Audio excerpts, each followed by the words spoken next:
Hi everyone. This video is a book review about a book that I have had for a while sitting on my shelf, and the reason that I picked it up is because it is about a subject matter that I am very interested in. And the title of this book is The Truth About Unicorns. And it was written by James Cross Giblin and illustrated by Michael McDermott.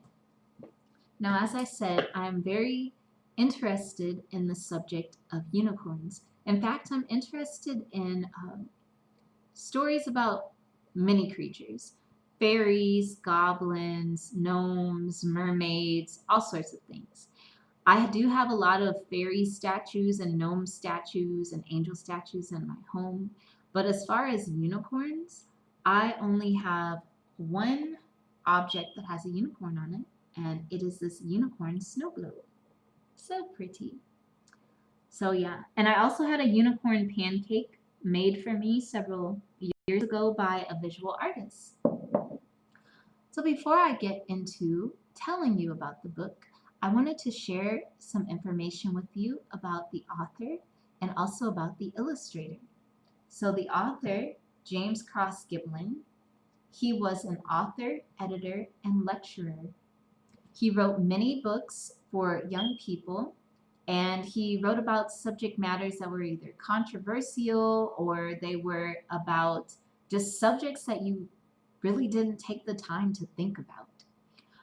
He was editor in chief at, I want to say, Clarion Books.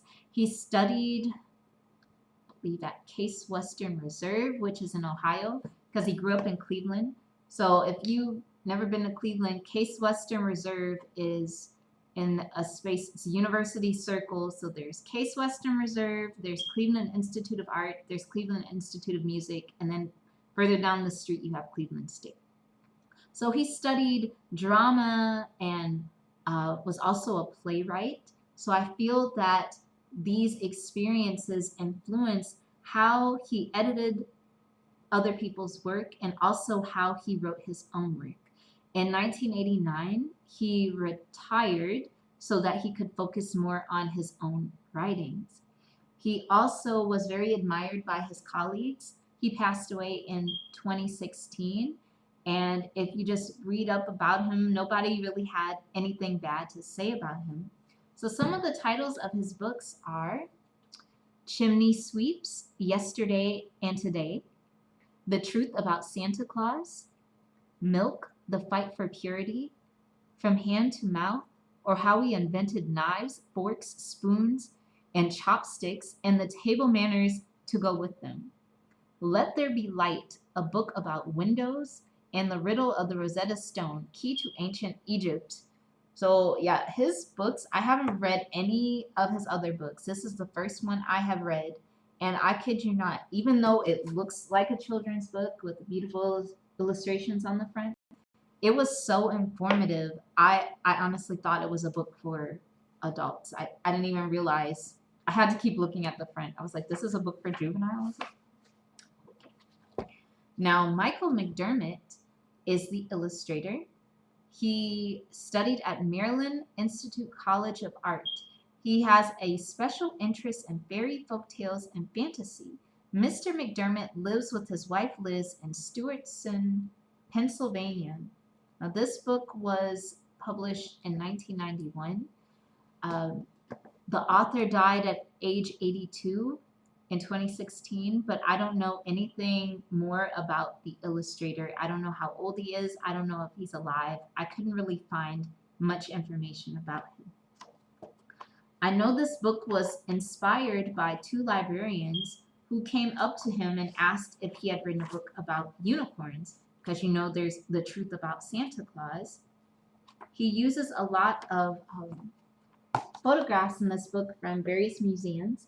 So this is one of the illustrations of Michael McDermott. Very pretty. So we shall begin with the book review.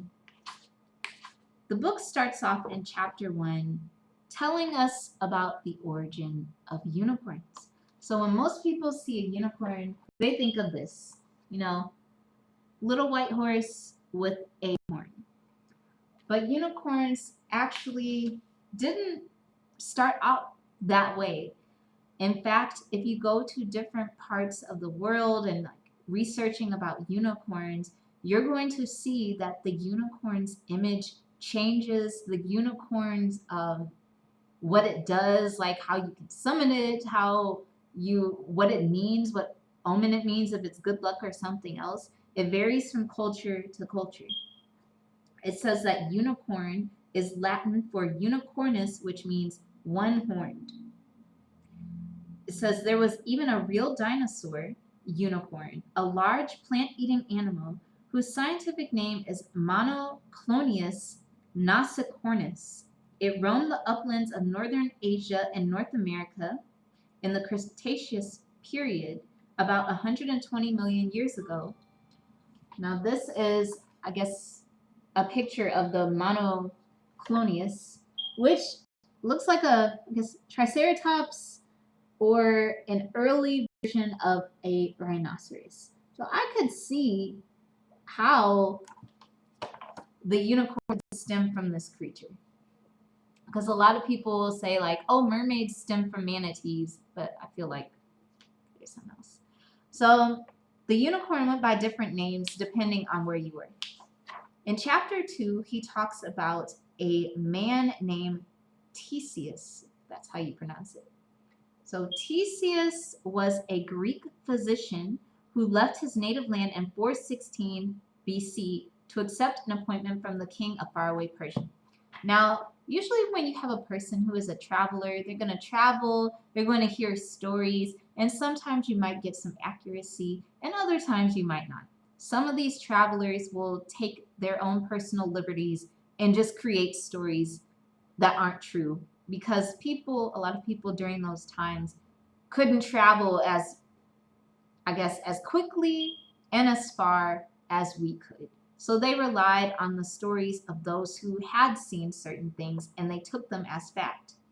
So it says, Theseus heard from some traders tales, and when he returned to Greece in 398, he wrote a book about his Persian experiences that included many of them. So one of the stories that he heard was of the unicorn. They said, in India, there are certain wild horses, wild, donkeys, which are as large as horses and larger. Their bodies are white, their heads dark red, and their eyes dark blue.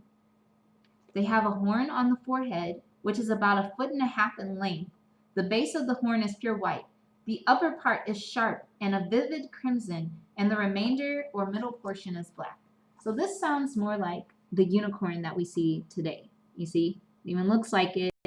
The only difference is that its horn varies in color, which I find very interesting. And it says powder filed from this horn is administered in a potion as a protection against deadly poisons. And if a person drinks water or wine from one of these horns, he will never suffer convulsions or epilepsy.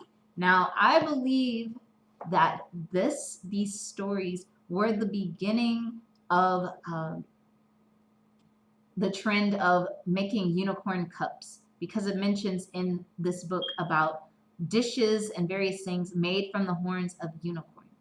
When you had somebody who was, nobility or royalty, they would spend so much money getting dishes made from unicorn horn. And I'm going to show you one. This one is a cup. You see? A cup that they say is made from unicorn horn, when I believe it may have actually been made from a narwhal.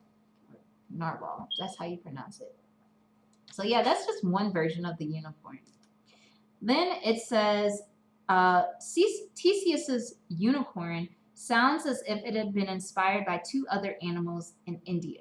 There's the large fleet-footed antelope, and there's also the rhinoceros. Me personally, I think some of these stories that we take for, as myth, I wouldn't doubt if something like a unicorn existed.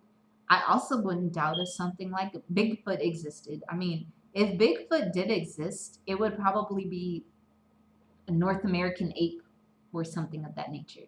Just because we have not seen it does not mean that these creatures do not exist. You have the ocean that is full of creatures that we possibly don't know about.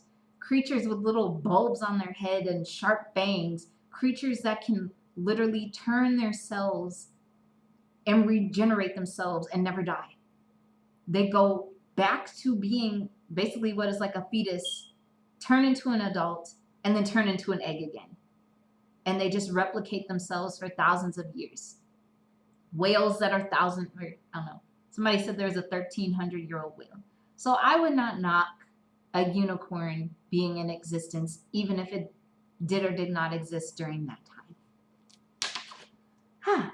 Anyway, so he goes on, the author goes on talking about how these unicorn horns supposedly possess healing powers. It says Indian doctors said that a person who drank from a rhino horn beaker would be protected against poisons, smallpox, and even stomach ache. It would also increase a person's sexual powers. So single horns of the Indian rhino and the unicorn were highly valued. So right here is a person wearing a horn. I think it looks like the witch's hat, the cone of power. So by chapter 3, the description of the unicorn varies. So it says there are some animals that have one horn only. This is from Aristotle. He didn't question the unicorn itself. He said, for example, the oryx, whose hoof is cloven like a goat's, and the Indian ass, whose hoof is solid like a horse's. Both of these creatures have their horn in the middle of their head. So this is a picture, I guess, Julius Caesar's unicorn. Julius Caesar's unicorn. Sometimes the unicorn is not even an animal. And I'm going to get to that later. Chapter 4, it talks about the Chilin of China. The Chilin is basically, what is it? Okay. Unicorns. So this unicorn-like creature introduced the alphabet to the emperor of China. Of China. Gave him a written language. So this is what their unicorn looked like. It looks kind of like a dog with a horn in the middle of his head. Like, look at this. But the Chilin was also one of the 4 superior mythical creatures. So there were 4 creatures. There was the phoenix, there was the dragon, there was the Chilin, but there was the very real tortoise. So the tortoise out of all of the 4 was actually real. It says a Chilin's hair and skin included patches of all 5 of the sacred Chinese colors: red, yellow, blue, white, and black. It had a musical call that rang out like a monastery bell. I wonder if the Chilin had something to do with acupuncture. Like sometimes you'll have other cultures create a creature and it's actually some type of point in the body. The word Chilin, I guess the Ki, was a combination of the word for male unicorn and the one for female lin. But in my studies, I've read like chi or ki as a life force. So maybe that went along. So here's a statue of a Chilin. It's made out of Chinese enamel and copper container. It was also a symbol of good luck. It says that Confucius's mother was approached by a Chilin. It appeared in the forest, and soon after she became pregnant with Confucius. It It also said in one story that the Chilin gave her a tablet made of jade, and on the tablet was engraved a poem in praise of the man her son was to be. As I stated earlier, sometimes the unicorn is not even a human being. So this is of the unicorn man whose mother was a doe. And his father went out into the woods, I guess meditation, and the doe stared at him and gave birth to this unicorn baby. I really don't know how it happened. Maybe their spirits combined or something. You hear stories like that. So the unicorn boy had to save this princess's village, and that's a whole nother story. But I think that's a beautiful picture. He ended up marrying yeah, you can read about that. But as time goes along, the unicorn starts to change into the unicorn that we think it is. He features a series of art pieces called The Hunt of the Unicorn. It is 6 tapestries and 2 fragments of a 7th Franco-Flemish from about the year 1500. And the story shows, the tapestries show people going on the hunt for the unicorn. It's men, they have their dogs, they have their weapons. This was actually owned by John D. Rockefeller, and he donated it to the Metropolitan Museum of Art. So this was in his family for I don't know how long. But according to these new legends, the unicorn could only be tamed by a maiden's hand. They're trying to trap him. They're attacking him with spears. He's being pet by a maiden that you can't see because the tapestry has been cut off. But there's this other maiden signaling like, hey, capture him. And they have him in captivity.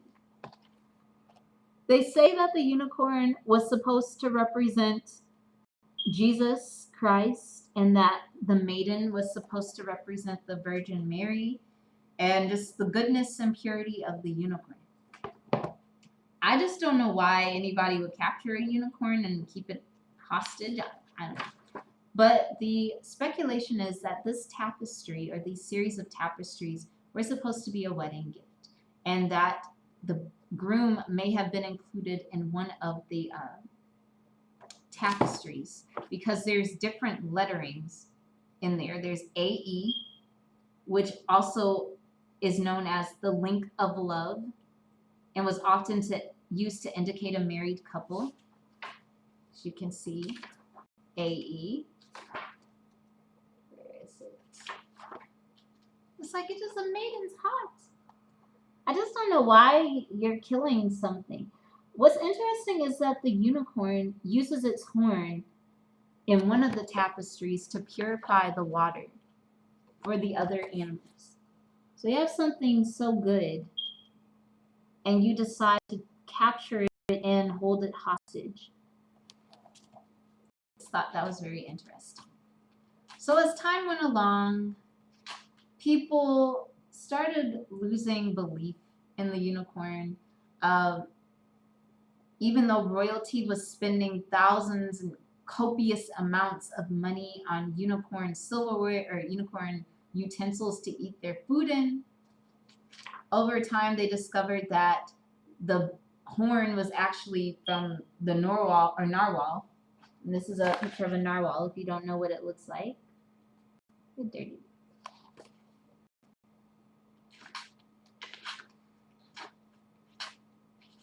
Now, the unicorn was also a symbol on the royal arms of Great Britain.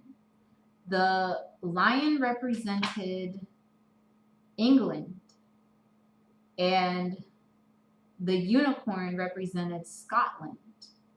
So at one point, they were battling each other. It says the lion and the unicorn were fighting for the crown. The lion chased the unicorn all around town. But over time, they merged, and both the unicorn and the lion are on their coat of arms, or on the coat of arms.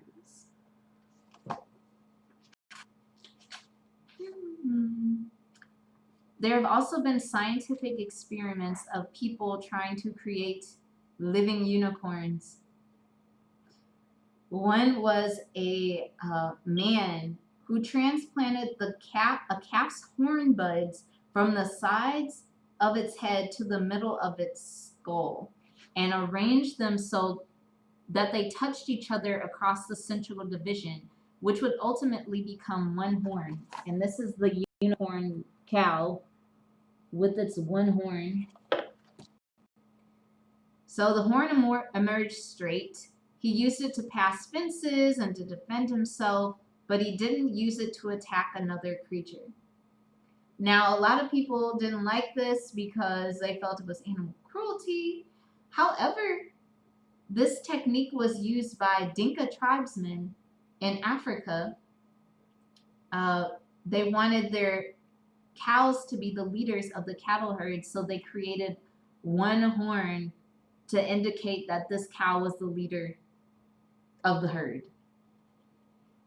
But the main doctor was the first scientist to offer a full description of the procedure.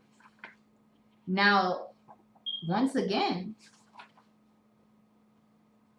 in, let's say, the 80s, Barnum and Bailey, they had a goat with a horn.